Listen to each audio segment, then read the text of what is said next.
There's never been really much of an employee situation. It's always me and significant other or whatever you call it, and friends. Because we have never had funding or a budget. Yeah. Well, certainly in the 90s, I remember seeing the books everywhere. I mean, that must have been the height for circulation for you. That was the height of circulation for me was 91 to 94, I think. Yeah. That's before the internet clobbered us, the entire print media industry. And, but up till then, it was great. There wasn't any internet, and my bestseller, Modern Primitives, got taken on the first Lollapalooza tour that hit the Midwest and all that, and that became my instant bestseller of all time. So is it just a case of the culture kind of coming around to you in a way? There's a lot of different cultures, as we know, existing contiguously, and it's all on the internet, but I started out making my mark by doing the very first publication on Search and Destroy in the San Francisco. And then that sort of became an international movement, or started out as an international movement, and then you started meeting people all over the world, and that was addicting. And then the first wave of punk literally ended in late 78 for San Francisco. Mm-hmm. There were 3 waves of punk. First one was New York, 73 to 75. Second wave was London, around 74 to 76. And then our wave didn't really start till 77 and lasted almost 2 years. Yeah. And then suddenly everyone disappeared. And, we got invaded by teenagers who were violent. I always say that, if I were a conservative think tank wanting to kill punk rock, I'd introduce, obviously, violence and drugs. It works every time. Are you talking about the hardcore scene? Well, it's been called that. Yeah. I don't want to put down any individuals because there's certain hardcore songs I really like. Yeah.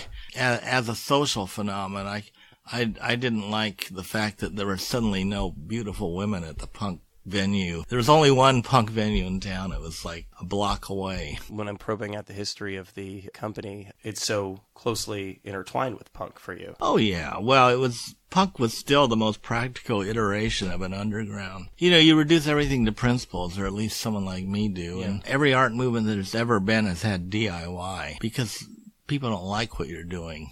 And so you have to do it yourself, and you have to forge a small little underground around yourself of just humans. So DIY is obviously a principle, but I suppose every underground there's ever been has been against the status quo. And maybe what you call anti-authority, anti-authoritarian, I hope. So those are the eternal principles of punk to me, besides a bunch of other little words like anti-consumerism, anti-conformism, anti-complacency. Was it a case of you seeing this kind of music, this scene emerge and wanting to do your own version of it? I came of age in the hippie movement, but the real hippie movement was way before Summer of Love 67. It was when it was anonymous. In 66 was when I happened to come into it, the summer of 66, and I joined this band Blue Cheer. I saw an ad on, practically illiterate scrawled ad on a little bulletin board by the door of what they called the psychedelic shop on Hay Street, which was the archetypal hippie business model, and playing all these records from the Asia, the East, ragas and stuff like that we'd never really heard, and then offering all these books of wisdom of the East. And there were just a few books on drugs, like, the Psychedelic Experience book, which is kind of a Bible for some people, not me, because I'm anti-drug. But I don't want to be quoted saying I'm anti-drug because I've taken penicillin.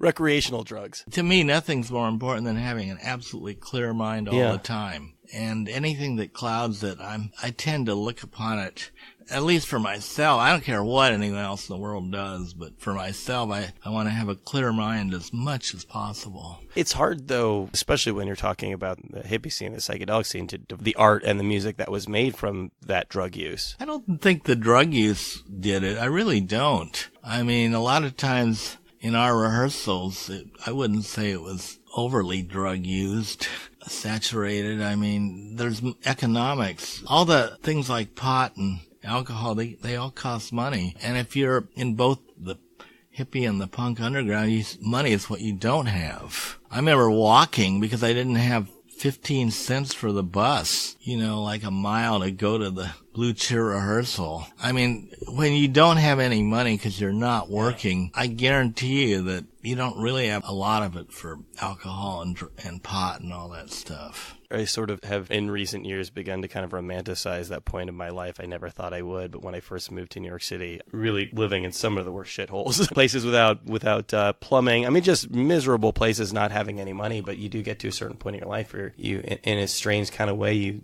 start to miss it. Well, the only thing you ought to miss legitimately is all that wonderful free time you used to have. Because when you start making money, you definitely have less of that. Did you move out here to pursue music? No, of course not. I just, it's a typical story growing up in a small town where of literally 1,200 people in the Southern California desert. Well, I was only there from age 7 to 17 or so. And then having a beatnik uncle who brought me to San Francisco when I was 14, and it was so gorgeous and beautiful here. He took me to like the Black Hawk Jazz Place and the Tenderloin, and the Jazz Workshop was here, and North Beach on Friday and Saturday night was very romantic then. Yeah. And of course you want to move there as soon as you can. But I, sort of conservative, I opted to go to UC Berkeley, which is close to San Francisco.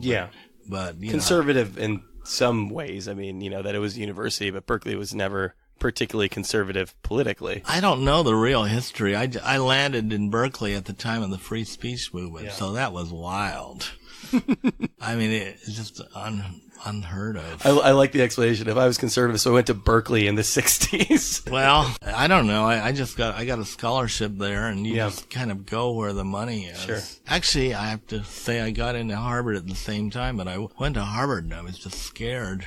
I didn't have any allies there or infrastructure. Here I had my beatnik uncle, and I could live with him while I tried to make money, so I could attend Berkeley. Was discovering the counterculture, was that a result of having a beatnik uncle living in San Francisco? It certainly had something to do with it. He brought me the Life magazine, and he brought me Howl, the book.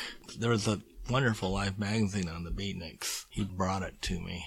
Some of us really are born anthropologists and outsiders, and I think I was that real early. Because I remember when I was 4, someone gave me a medical book, and I was just fascinated by the photograph of a so-called hermaphrodite.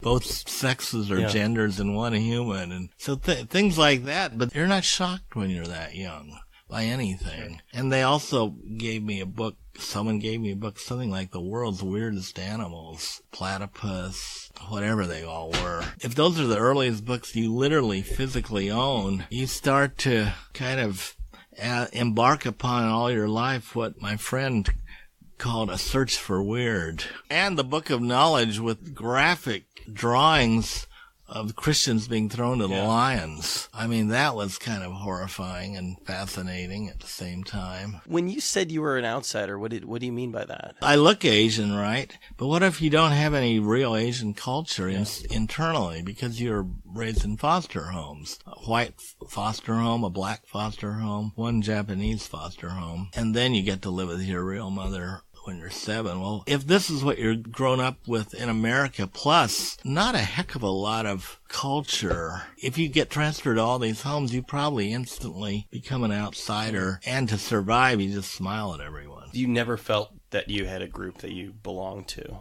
I'm so lucky that I learned to love reading so early. I could read at age 4, and I remember when I lived with the Japanese family, they had kids my age, and they're all jealous because I could read better and faster than them. I talked to a lot of artists about this idea of finding your group of weirdos. A lot of people, especially who are from small towns, and certainly in a pre-internet era, of finally going to that place where you meet people who are like you. Suddenly everything sort of starts to click. I've never had very many friends. I was just lucky at UC Berkeley. I met this one person who had an older brother who was kind of a genius, I guess. And the older brother turned me on to the idea that films were art. Take my word for it, people didn't have that idea back then. And he had all these film magazines like Film Culture, Film Quarterly, and I mean, you just don't just automatically find these magazines growing up in a small town.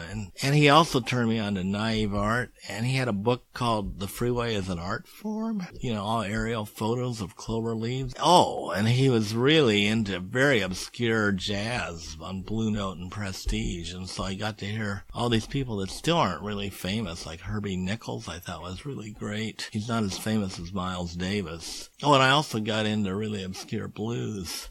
I guess everything's available now, but it wasn't then. Blind Willie Johnson, people like that. Did you find a counterculture that you felt spoke to you, that you felt comfortable with? When I graduated from UC Berkeley, I then went and did grad school at SF State, just one semester. But then the whole hippie thing was starting. I lived at 624 Ashbury, which is right at Haight and Ashbury. I wanted to be at ground zero for whatever this was happening.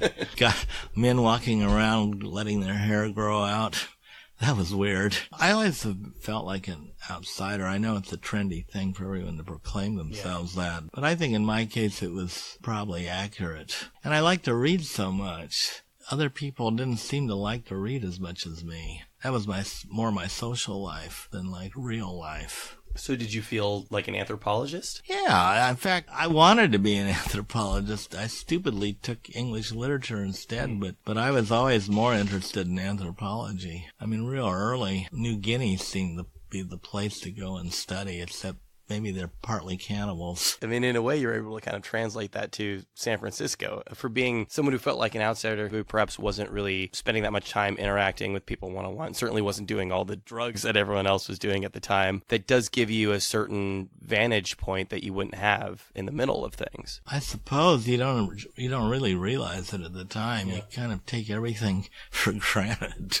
I don't know. I just wanted to have fun. I was glad I finally discovered that I could be a publisher. That took forever. When you get an English major at UC Berkeley, they never taught you, hey, boys and girls, you can each become a book publisher. Yeah. It just wasn't on the radar. You just thought, and actually never gave any thought as to what I would do with the darn BA degree from UC Berkeley in English literature. Like, what can you do with that? I never even asked that question. In those early days in the city, I mean, obviously rents weren't what they are now, but... Well, you're talking $15, $20, $25 a month to rent a room. You still do have to make some income in order to not starve. What were you doing at that point? Well, I had always been a super fast typist, and so I could get a temp job like it sounds funny, Kelly Girls. I worked for them because I had such a fast typist, and they could just instantly get me work and part-time work or whatever work that I could do.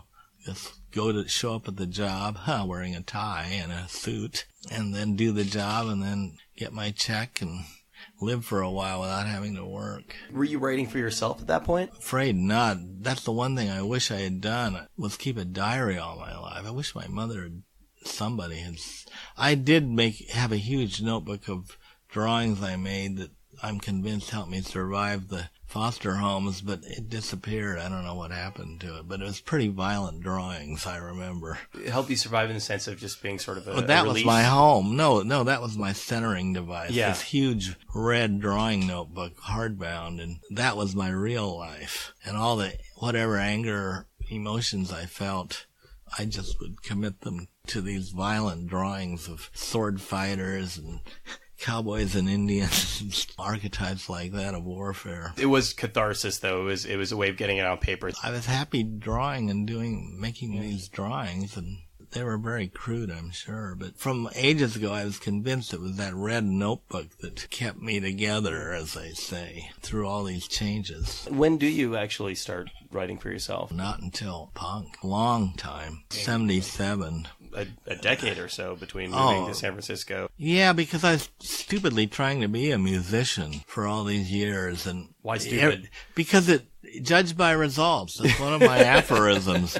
Did I get famous? No. Did any of my bands succeed? No. Is getting famous, is that a good bar for creative fulfillment? Well, I think you need at least one or two people out there to say, yeah, it sounds great. Keep doing it. I mean, you don't need 100, but you need at least one or two. Oh, that's beautiful. For the duration of that period, you were just kind of playing around with different groups? I started my own groups, and they were all failures. Yeah. That's all I can say. I mean, There's probably a few ancient cassette tapes in this house, and they probably were very poorly recorded. We didn't have wonderful equipment like you have. I don't know, it's just a delusion that you can start a band. So are you able to, in hindsight, sort of look at what you did and realize why it didn't work? Very rarely do I look back. I mean, Bob Dylan wrote a book called Don't Look Back or something, and that was, I said, that makes a hell of a lot of sense, because your life would then become suffused with regrets and whatever. No, I don't look back. I'm pretty much became future-oriented. If we're going to paraphrase Bob Dylan, you know something is happening, but you don't know what it is. I mean, you knew you wanted to do something creative, but you didn't know what the outlet was ultimately. I think a lot of people have that problem. Yeah. Everyone, I mean, I have all these statements like everyone's a poet, everyone's a painter, everyone's an artist, everyone's a photographer, everyone's a musician, and I think everyone is. But it can be difficult to focus and develop something that other people validate. I mean, there's like 1 million garage bands that formed that never went anywhere, and we don't know who they are. And for all I know, they might have each written one classic song, like You're Gonna Miss Me by 13th Floor Elevator. Yeah. But, you know, I mean, music has a very strong hold on you. It's emotional, intellectual, and so many people have fantasies of wanting to be a rock star like me. I don't think we had the word rock star then, but you just wanted to make music for a living. It's very hard to make that living. Was making music creatively fulfilling for you, even if people weren't giving you the kind of reinforcement you needed? You know, I didn't know what it meant to be a musician. I mean, I could always play by ear. I always had kind of what you call perfect pitch, sort of, which actually means pitch memory, because as you know, A is 440 for the 444 for the Philadelphia symphony music, but it's 440 for like everyone else. The Philadelphia Symphony always tuned a little bit sharp. It's relative. It's a little relative, I would judge. But the only point of starting a band or any music organization is to somehow find someone to collaborate with if you don't have what it takes yourself to write original songs. Compositions. That's what it's all about, not playing other people's songs. And you know, someone like the Beatles, they're always held up as a great example, and they're way more avant-garde than people think. I mean, with the Revolver and all those noise experiments with adding noise and cut-ups, Burroughs cut-ups. I mean, the Beatles were, if you really know their history, they did a lot. They were tapping the zeitgeist of what everyone was feeling, though. I mean, Burroughs started to become popular among everyone hip, quote unquote, around the time of the hippie movement, around 64, 5.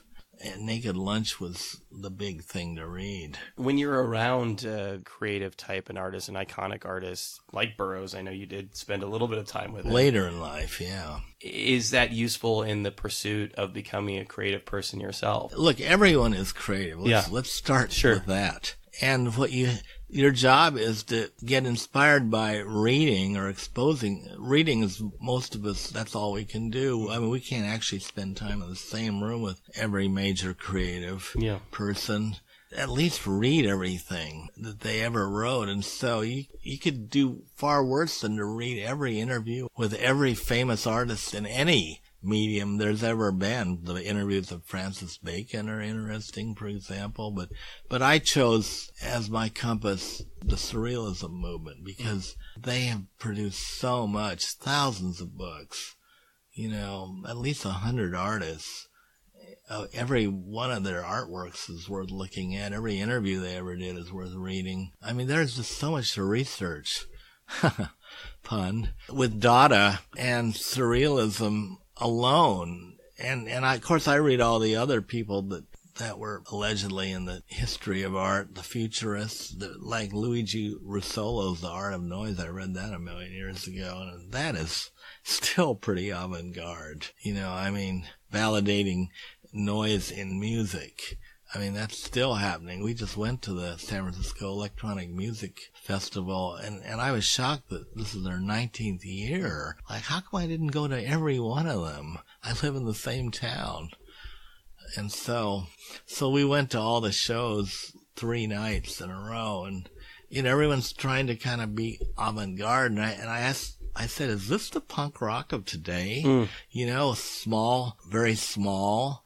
Everyone, a lot of people in there attending seem to know each other, and they're kind of nerdy people, a lot of single men that probably never had a girlfriend or whatever you call it, significant other. Mm-hmm.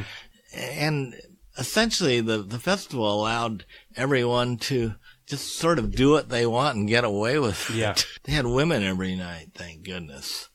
And quite interesting, all over the map. Guaranteed. And I thought the hardest core guy who just volume turned up to 11, hardcore, pure noise with lots of complication things going on within that huge tunnel of noise you were thrust in. I thought it's so funny that, in a way, the hardest core guy is this 85-year-old, 85-pound Japanese bespectacled man who is one of the Fluxus people in 62, and he had his own Asian avant-garde music he started in 1960. I can't memorize the name of the group. I'll have to research it. And he came from New York. They paid his plane fare. Anything that can have such a wide spectrum of so-called music, including visuals sometimes, I'm in favor of that. Yeah. Let's go back to the Burroughs example. What were your takeaways from spending time with somebody like Burroughs? Oh, that was much later. There was a hell of a lot of prep before I didn't become a fan of Burroughs from reading Naked Lunch. I thought, this is awfully weird. These ideas, they're kind of sci-fi. And you're somebody who seems to embrace the weird. Yeah, but I didn't become a fan of Burroughs until I read 2 interviews in either 69 or 70, or there were articles on him. One was in Atlantic Monthly. I think another one was in Evergreen Review. I don't know. There was the one maybe a little later in Paris Review. That's the name of the magazine. And it was the interviews. They were excerpted from The Job, which hadn't been published. And so I just underlined them and tried to get all the books and everything he mentioned. And then when The Job came out, for at least a year, that was my Bible. Just trying to literally go to bookstores all the time, used ones, and try and find every book he talked about that I could. He was giving you all these arguments why everyone should study hieroglyphics, because your mind will work less linearly. It sounds like a kind of lifelong driving impulse for you is just to find as much information about everything as possible. Not everything. No. Only the anti-authoritarian stuff and the humor. Going as deep into a subject as possible, Oh, yeah. Well, if you find a roadmap that seems worthy. Yeah. And my 2 roadmaps were surrealism and its predecessor, the Dada movement. But thank goodness, surrealism, there are already many books out in magazines and everything, and so your job is to find every one and read them. And then Burroughs, well, it turned out he'd done a bunch of interviews here and there, newspapers, whatever they were, and so your job is to find every one of them. Thank goodness MIT Press, under Sylvain Lotringer, found almost every Burroughs interview and put them in that 2-inch, 3-inch thick volume, they put out of Burroughs' interviews, because the interviews are just they give you so much. You had mentioned earlier the internet as sort of kind of a downward slope. For sales, for economic. Your production house specifically, but certainly as somebody who is compelled to really go deep into subjects and gather as much information on them as possible, it must be a useful tool for you. No, I stay off it because I have so many books I haven't read yet on paper. And I had this paranoid theory that it's not good for your eyes in the long term to spend, 12 hours a day on a flickering screen. They have improved the screens a little. I would just rather read Light of the Sun, see the sun's out there pouring through this window, and the reflected light bounces into your analog eyes, and you read print. I'm not comfortable. Also, I like to mark up my books. I'm not comfortable on the screen. Sure, I could open up another window and take notes on everything I read. If I read anything online of more than a few sentences, I like to just print it out and study it. How much of that do you think is a result of the internet really having come along later in life for you, and how much of it is just something more fundamental? Well, it's just that I'm like everyone else. I'm super easily distracted. Yeah. That's the biggest enemy in existence today is distraction. Yeah. It's so hard to concentrate and get something really done. And I'm like anyone on the internet. Oh, I don't know what this word means. I'll look it up. I found another word that's interesting. It just, an hour later, you realize, hey, I'm supposed to start it out reading this one article. From that standpoint, then, it must be difficult to commit yourself to one topic for a long period of time when it comes to, putting a book together. No, I just don't have the energy to do what I used to do. I would probably be doing, there's a bunch of books I guess I would have. I mean, someone does do I don't need to do a lot of work. Other people are doing it. I know there's both print and websites devoted to electronic music, for example, and there's must be thousands of wannabe electronic musicians out there who are on these websites. But I don't have time to hear all of that.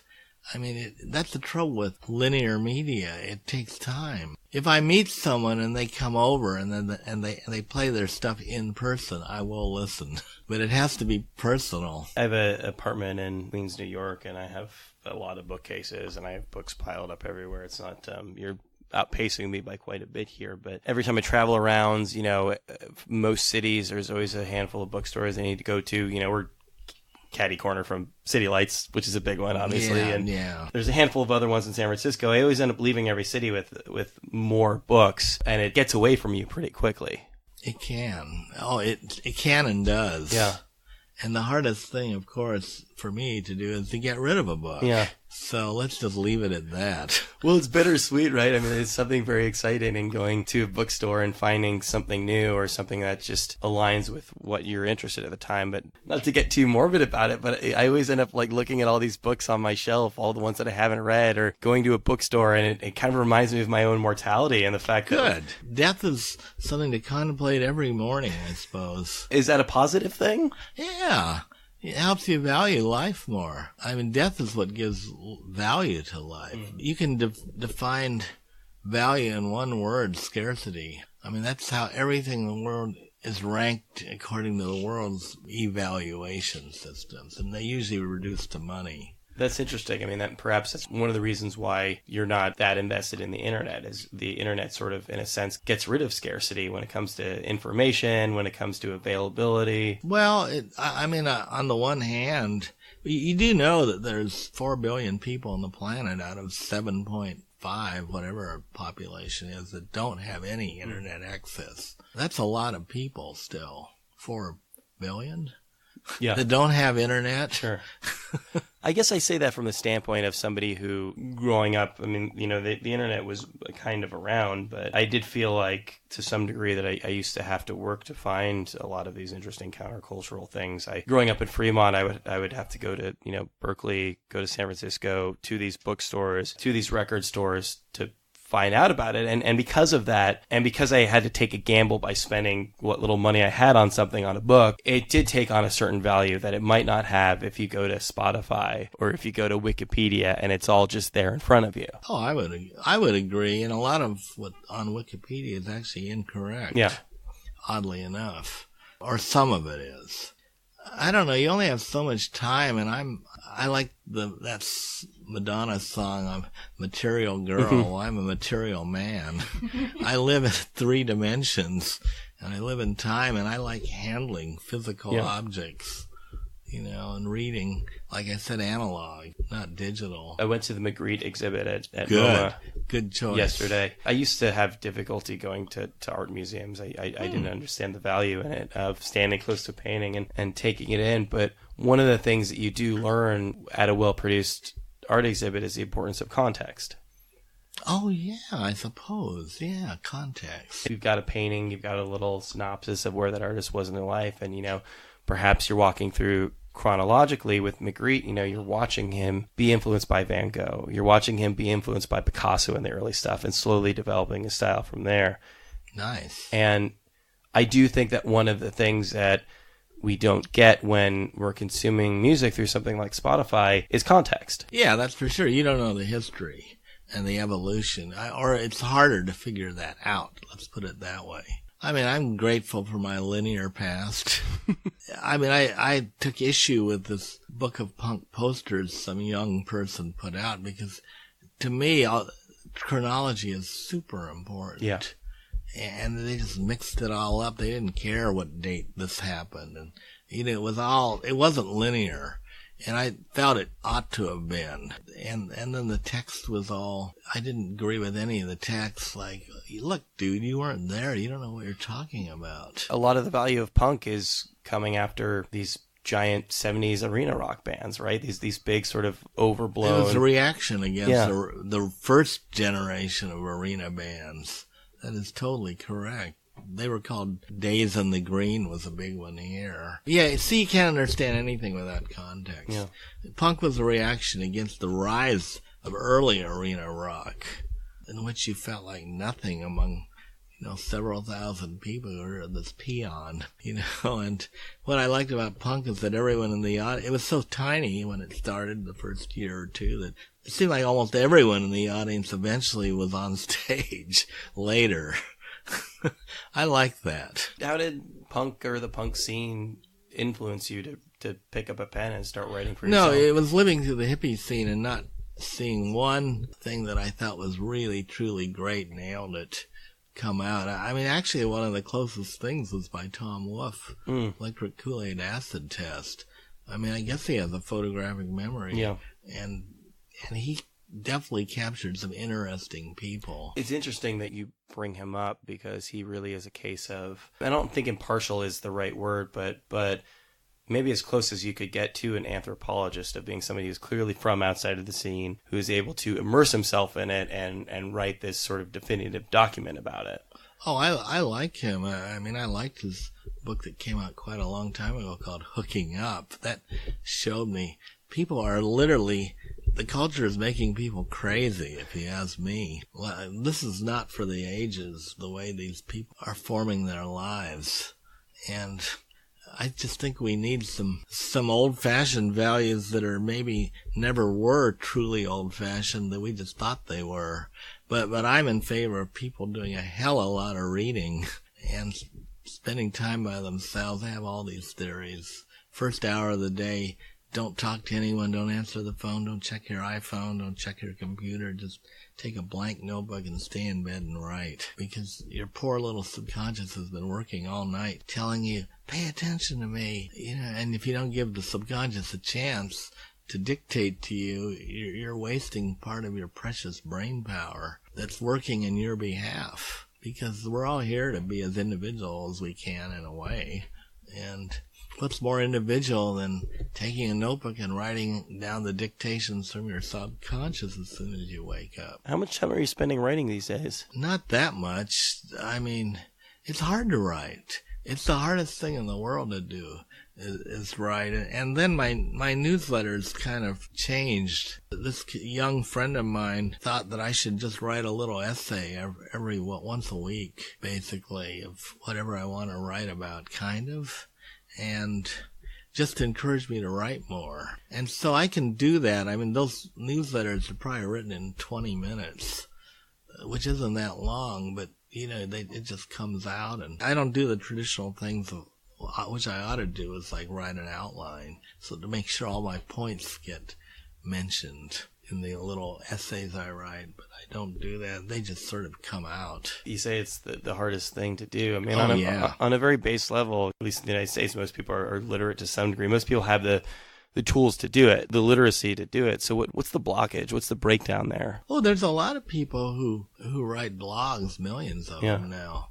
And I don't read them. That's just too much. Yeah. But I'm in favor of a million zines being put out and a million blogs being written, and they're usually slightly stream of consciousness. I don't know. I always said I only want to be around the smartest people alive who've ever lived. But as I don't know who they are now, I mean, I love fiction because it grabs you so emotionally. It's not just intellectual.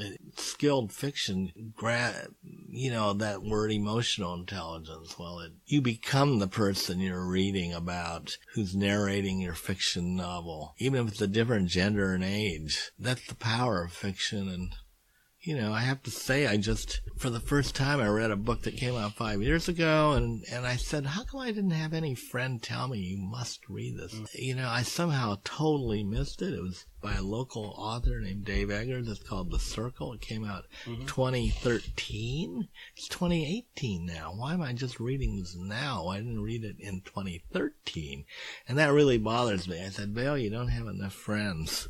And because someone should have said, listen, you better read this now. It just came out, not 5 years later. I obviously primarily know you through the nonfiction stuff, through the research stuff. Have you written fiction for yourself? Never. Never. No, I think it's really hard. You've tried? No. It's hard, so you've never tried? I never had an idea. You're supposed to get an idea, sure, and you're gripped by it. Yeah. And then you could say, oh, this is how you write a book.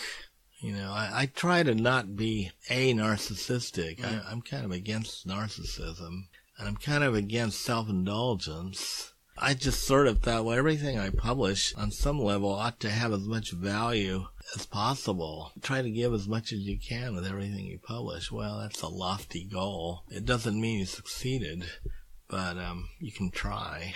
As somebody who's involved in really every single part of the book making process, what's the most fulfilling aspect of it for you? Just getting the damn thing done and sent to the press. So finishing That's it. the only time you can take a breathing in, take a deep breath. And you never read your books after they come out. Because the first thing you will do instantly, you will find a typo and it'll ruin your day. Yeah. There's a sense that you get from it when you can actually hold it in your hand. I'm speaking as somebody who has been writing online for just about all of his career. There's a satisfaction that you don't necessarily get when a story posts online that you do get from actually holding the physical object in your hand. You're probably correct. Yeah, I guess. I don't think about that much for some reason. I guess. I hate to look at anything I've ever done, like I said, because I will find either a typo or a way it could have been done a little better. The sentence could have been crafted a little bit better. Oh, well. Is that perfectionism? That must be something that drives you to some degree to continue to make better things. Well, I always said, sadly, that my brain is like Swiss cheese. And no matter how many times I proofread something, I miss one error at least. I haven't found any yet in my version of the Trost exhibition by J.G. Ballard. Because it was Ballard, I tried to do better for him than I would do for myself. I haven't found a typo yet. I just look at it randomly with a little slight sense of dread. Part of me is jealous for people who are sort of self-satisfied. But I do know that if you feel like you've done the best thing that you can, if you feel like everything you make is great, what's compelling you to make something better in the future? Well, I don't think anything I made is necessarily great. I just did the best I could, given the resources of the time. A lot of friends have helped me proofread and find mistakes, and I don't know, there does come a time when you have to send it to the press. Yeah. You can't proofread it the 21st time or 23rd time. You're sick of it. You've already committed yourself to a given topic for a certain period of time. I suppose once you're toward the end of the process, it really does feel like time to move on to the next thing. Proofreading, there's never an end, but you do get sick of doing it. And then you have to send it to the press. It's kind of funny. It's not really funny, but it makes me laugh. And a lot of times, I have made some bad mistakes, like, get a book from the press and there's a typo in the headline? But you kind of did those at the last minute, or the photo captions. So then I learned you really double down on the photo captions and the headlines. After that happened with that one book, everything you do at the last minute is dangerous. And usually the photo captions are the last things you do. When you look at the bookshelf, I think a lot the of research behind books, you. Yeah. Is there anyone in particular that stands out as one you're more proud of than the others? No, they're all one big family of all your children. Yeah. They are your... if you're going to leave anything behind, it's going to be those books, and maybe some kid in a small town will discover them all and say, hey, this research is good. I got to get all of them. And that sort of makes me feel, well, I guess I deserve to take up the space on planet Earth for this number of decades, I guess. I feel we should earn our right to live, but a lot of people just take it for granted. I think everyone should work, give something. There you go. That was Vale. Recorded that one in his amazing apartment in North Beach, San Francisco. Really more of a library. Glad we were finally able to set that up. I've been a big fan of Research's stuff back in the day. I've been reading it since the 90s. You can check out their entire catalog over at researchpubs.com. Thanks to him. Thanks to you guys, as always. If you enjoy the program, there are a number of ways to support us. You can rate and review us on iTunes, Google Podcasts. We're on Spotify now, anywhere where you happen to get your podcasts. If you've got any feedback, it's rylcast@gmail.com. Follow us on Tumblr. That's rylcast.tumblr.com. That is the first and best place to get all of your RIYL-related information. And that's about all we got for this week, so stick around because we are going to be back just about this time next week with another episode of RIYL.